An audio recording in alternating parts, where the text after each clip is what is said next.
ప్రకాశం జిల్లాలో పారిశ్రామికంగా అభివృద్ధి చేయాలనేది మన ప్రభుత్వ లక్ష్యం.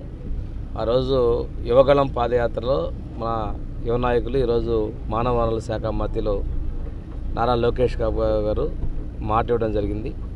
అదేవిధంగా ప్రకాశం జిల్లాని అభివృద్ధి పథంలో నడిపించాలని చెప్పేసి ముఖ్యమంత్రి గారు మహానాడుప్పుడే ఒక నిర్ణయం తీసుకున్నారు. 19 ఎన్నికల్లో ఇక్కడి నుంచి కూడా ఈ జిల్లా నుంచి నలుగురిని ప్రజాప్రతినిధులు పంపటం ఈ ప్రాంత అభివృద్ధి మీద పార్టీకి చిత్తశుద్ధిని కూడా తెలియజేస్తోంది. ఎన్డీఏ పక్షాలైనటువంటి జనసేన, బీజేపీలు కూడా ప్రకాశం జిల్లా అభివృద్ధికి కంకణం కట్టుకున్నాయి.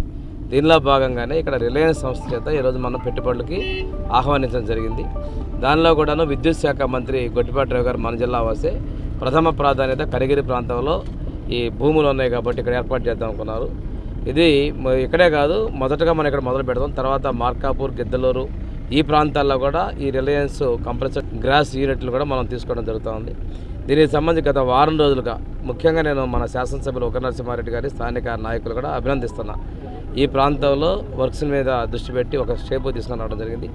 ఈరోజు జిల్లా కలెక్టర్ గారు, అధికారులు ఒక నరసింహారెడ్డి అందరం కలిసి మార్పులు, చేర్పులు, అదేవిధంగా ఒక బ్లూ ప్రింట్ కూడా తయారు చేసుకోవడం జరిగింది. ఈ సందర్భంగా నేను కనిగిరి ప్రాంత ప్రజలకు కూడా నేను ప్రత్యేకంగా వాళ్ళకి నేను శుభాకాంక్షలు తెలియజేస్తున్నాను. మీదైతే వలసలు ఉన్నటువంటి ప్రాంతం, కరువు ఉన్నటువంటి ప్రాంతంలో ఈ పరిశ్రమ రావడం ద్వారా ఈ భూములకి రైతులకు కూడా మనకి 31,000 కౌలు ఇస్తున్నారు. దీని ద్వారా రైతులకు ఉపయుక్తంగా ఉంటుంది, ఉపాధి కలుగుతూ ఉంటుంది. ఈ ప్రాంతంలో అభివృద్ధి కొన్ని ఇది రావటం చూసిన తర్వాత మొదలు పెట్టడం ఒక శుభపరిణామం ఏంటంటే పలు కంపెనీలు కూడా మేము ఇక్కడ ప్రాజెక్టులు పెడతామన్నటువంటి ప్రతిపాదనలో ముందుకు వస్తూ ఉన్నారు. ఇది ఒక శుభపరిణామంగా నేను భావిస్తూ ఉన్నాను. ఇది దిగ్విజయంగా పూర్తి జరగాలని ఇటువంటి ఇది ప్రజలు కూడా పూర్తి మద్దతు ఇవ్వాలని చెప్పి మీడియా కూడా దీనికి తగిన ప్రాధాన్యత కూడా కల్పించాలని కోరుకుంటూ నేను సెలవు తీసుకుంటున్నాను.